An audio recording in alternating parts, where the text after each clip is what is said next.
Radiotopia. From PRX. From PRX's Radiotopia, this is Radio Diaries. I'm Joe Richman. From ancient myths of sea monsters lurking below to Jules Verne's 20,000 Leagues Under the Sea, the ocean has long been a source of both fear and fascination. Back in the 1960s, that fascination led people to try and go deeper than ever before.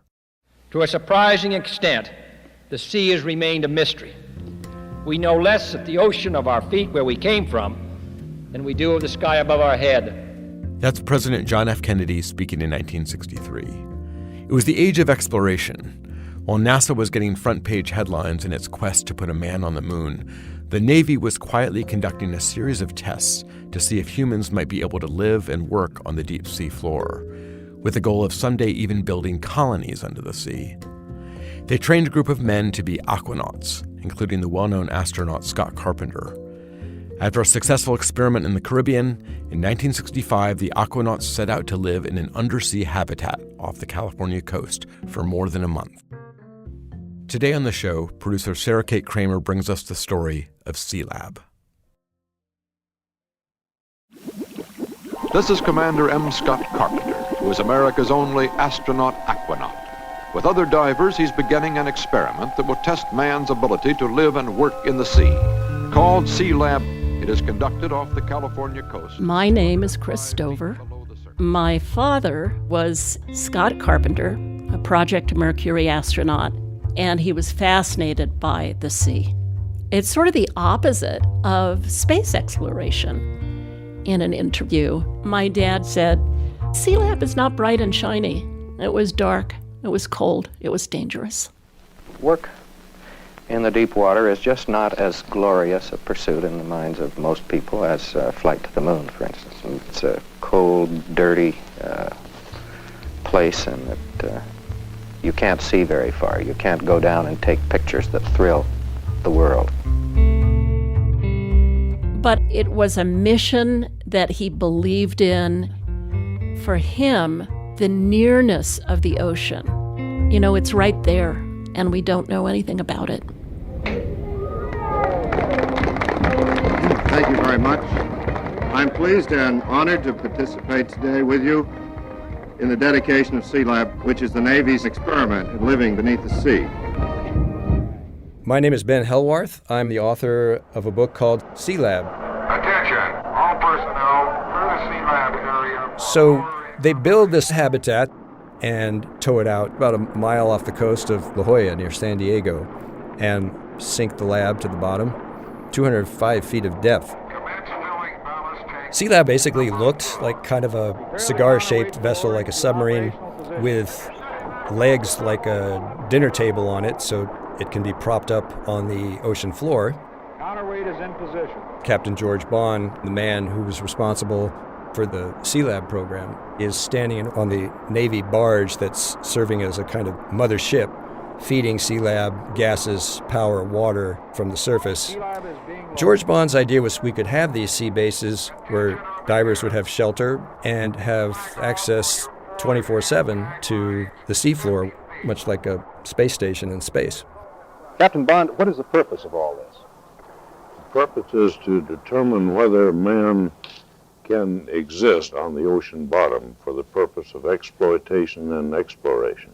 You mentioned civilian applications, men down there mining metals, things like that? I think we will have underwater agriculture.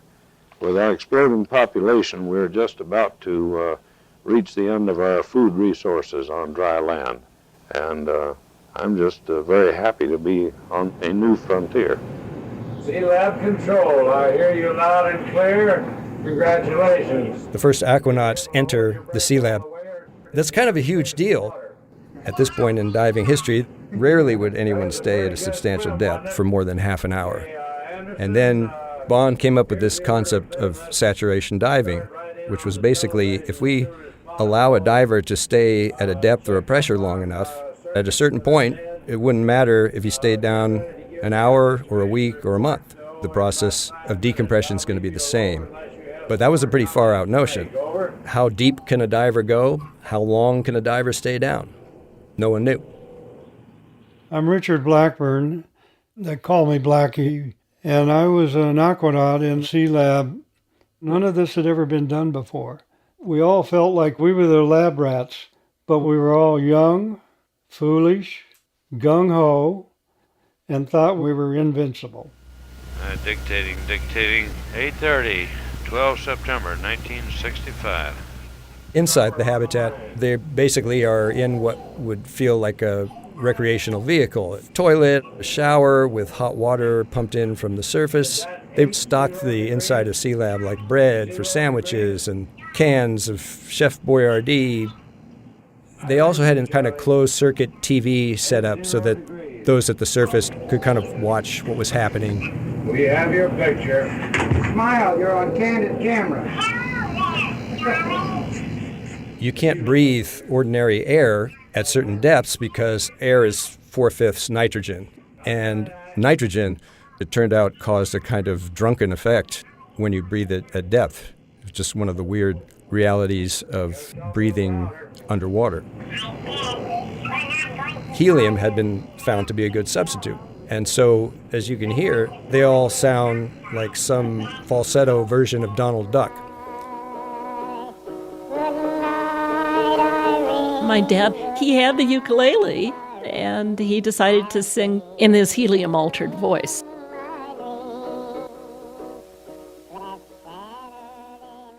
I should say that deep-sea diving is dangerous all the time, anytime. You've got the pressure, the gas recipes, the temperature of the water, the currents, the creatures who may be around.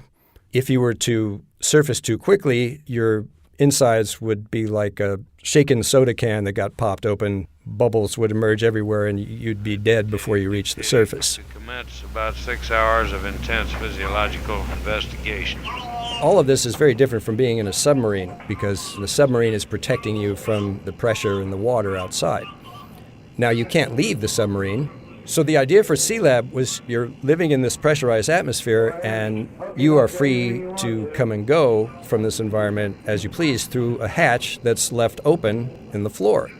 The water does not rush in because the pressure inside is the same as the water pressure outside. Some of the guys would just free dive out of the Sealab and just experience the wonder of being 200 feet down in the ocean at night. The divers would tell you they had a blast. I was excited to see things in the ocean that you normally could not see any other way.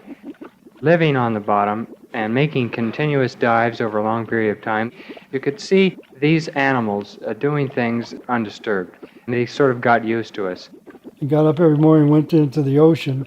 You felt that you were at home. The water was your friend. It got to be where you really wanted to be in the water more than you wanted to be on land because it was so much more peaceful and so much more beautiful. Every minute and every hour, there are obviously opportunities for something to go wrong. And there were close calls. At one point, Scott Carpenter went outside the habitat, and Carpenter's airline got an old-fashioned kink in it like a garden hose, and all he knew was he couldn't breathe. He hastily bursts up through the hatch into the lab, just gasping for breath. Had Carpenter not had the presence of mind to swim back before he just passed out from lack of oxygen, that might have been a whole different story. My dad was willing to be a guinea pig, gathering information about what happens to the human body under duress. He felt there's value in pushing yourself to the very extreme. What can human beings do? Scott, can you come up on the unscrambler again, please? Scott Carpenter lived and worked for a month straight on the bottom, 30 days. That was completely off the charts at the time. A human body surviving at that depth and pressure for that long. And so Sealab was considered a success. George Bond wants to get Carpenter on the phone with Lyndon Johnson, the President of the United States. 1, 2, 3, 4, 5. How do you read that, operator? The White House operators are so confused by the sound of Carpenter's voice, they're acting like it's some crank call. Sir, it's very garbled, and we have to have a clear connection for the president. I mean, it took 15 minutes to put my dad on the line. Big what, sir? Scott, do you read me all right? Yes, sir, Mr. President. Heard you loud and clear. Scott, I'm mighty glad to hear from you. You've convinced me and all the nation that whether you're going up or down, you have the courage and the skill to do a fine job. Well, thank you very much. There were a lot of other people who... Living underwater, now this is not just science fiction. This is a real thing. We could have these sea bases for military purposes, for scientific purposes, for exploration.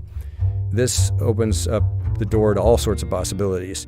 Barry Simmons from Channel 10, San Diego. Captain Bond, would you cite some of the achievements of this experiment for us? Probably the greatest highlight is what I see here today. Something that started in the face of cries that this is madness, you're wasting your time and the Navy's time. Today, we have demonstrated operationally that this can be done. By early 1969, the Navy decided to take this up a notch, to go all the way to 600 feet. 600 feet, that's a quantum leap. You conditioned your mind to accept the risks and to try to foresee any problems. But of course, there was a lot of unforeseen problems that you can't predict. The deeper you go, the more complicated it gets for the health of the human body. Every 33 feet, you add another atmosphere worth of pressure. So 66 feet, 2 atmospheres, 99 feet, 3 atmospheres, and so on down to the bottom of the sea. Monitor Control, this is Capsule 2 for communications check. Here at the experiment site, aquanauts make final preparations, and Sealab is lowered into the ocean. The morning of the dive, we got everything ready to go. And then we found out that the lab was leaking. Okay, I'd like to get all members of Team 1 over here. So the lab is leaking, but the Navy decided to go ahead with this experiment. We can still do this, is the feeling. And one of the ways we can address this is by getting the aquanauts down there and having them attend to the leaks. Now, they started the lowering process to get us to the bottom. It took about an hour. So they're sitting in the pressurized elevator, and they realize right away that they're really cold. There was no heat. It was supposed to be heated. You get 10 times colder breathing helium than you do air. The cold was so bad that our bodies were shaking like we were in convulsions. Once we got on the bottom, and we didn't do the kind of detailed checklist we would have normally done, we would just, let's get in the water and get the thing fixed. With their elevator on the ocean floor, aquanauts Barth and Cannon head for the habitat. The problem is apparent to them as they approach. The light helium-oxygen atmosphere of Sealab is bubbling out into the sea. Bob and Barry swam out to the lab. Barry had the responsibility to fix that electrical problem. At the same time, Bob was trying to push the hatch open. And then all of a sudden, we hear a scream, and John and I look at each other and say, "What is that?" He sees his partner Barry Cannon in trouble on the ocean floor. He rushes to Barry's aid. Cannon is shaking. His mouthpiece has come loose, allowing his vital breathing gas to escape. When I reached Barry, his mouthpiece was floating above his head. I tried to jam it into his mouth. I couldn't get it in. So I went arm over arm, and the three of us were able to pick him up and get him in the diving bell. I gave him mouth to mouth, but as the time went on, he got colder and colder and colder, and we gently as possibly laid him out on a bunk, closed his eyes, and we all just sat there and looked at each other. Good evening. A civilian U.S. aquanaut taking part in the nation's most ambitious underwater living experiment to date died today in water 600 feet deep off the Southern California coast. The Navy says it will suspend diving operations until it's known exactly what happened. After Barry Cannon's death, there was this investigation to try to assess blame, figure out what went wrong, and ultimately the Navy decided to abandon Sealab altogether and quietly canceled the program. Certainly the Navy divers were all greatly disappointed. Their divers felt that Barry Cannon himself would have said, "Hey, we all knew we were taking risks here, and just because we lost someone doesn't mean we should lose this whole program." I mean, it was depressing. I would have liked to have seen the Sealab program go on, but that wasn't the priority for the big picture. I think my dad felt that it was inevitable, given the death of Barry Cannon and the war in Vietnam. The Navy just didn't have the bandwidth to do Sealab. Captain Bond, is it possible sometime in the far distant future that we may have cities under the sea or things like that? I don't predict that we will have cities, but I think we will have colonies of people living on the ocean bottom year-round. George Bond's dream that you should be able to house people in the oceans, that vision kind of died with Sealab. And nowadays, we know things about galaxies billions of light years away, but there's huge swaths of the ocean that are unexplored. There's still a lot of mystery to it. Well, good luck to you in the Sealab. That's it for now. Thanks very much for joining us, and until next time, good evening.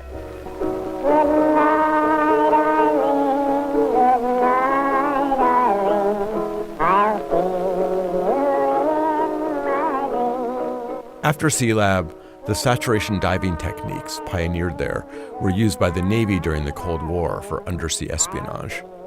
Many of the aquanauts went on to work as saturation divers in the oil industry's offshore drilling projects.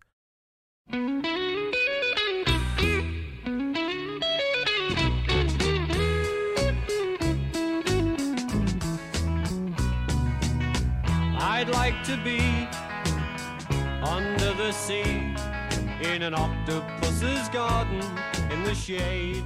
This story was produced by Sarah Kate Kramer and edited by me. Thanks to Ben Hellworth, who provided us with a priceless box of cassette tapes and handwritten notes with never-before-heard archival recordings of the Sealab experiments.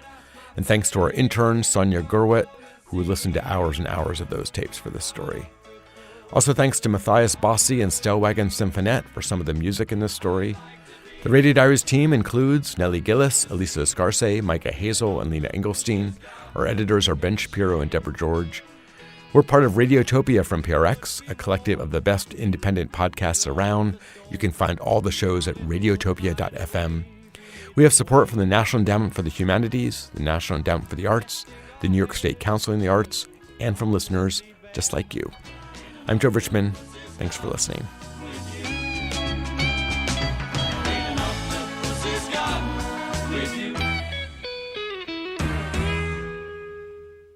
All right, 1, 2, 3, 4, 5, how now, operator? Yes, we can understand you. Can you, ma'am? No. Well, he says that's the best he can do. All right, Operator, we wouldn't be able to understand. It's all garbled. well, bear in mind, operator, that my voice will sound quite different. I'm in a chamber with helium atmosphere, so the frequency of my voice is quite high. Yes, it is.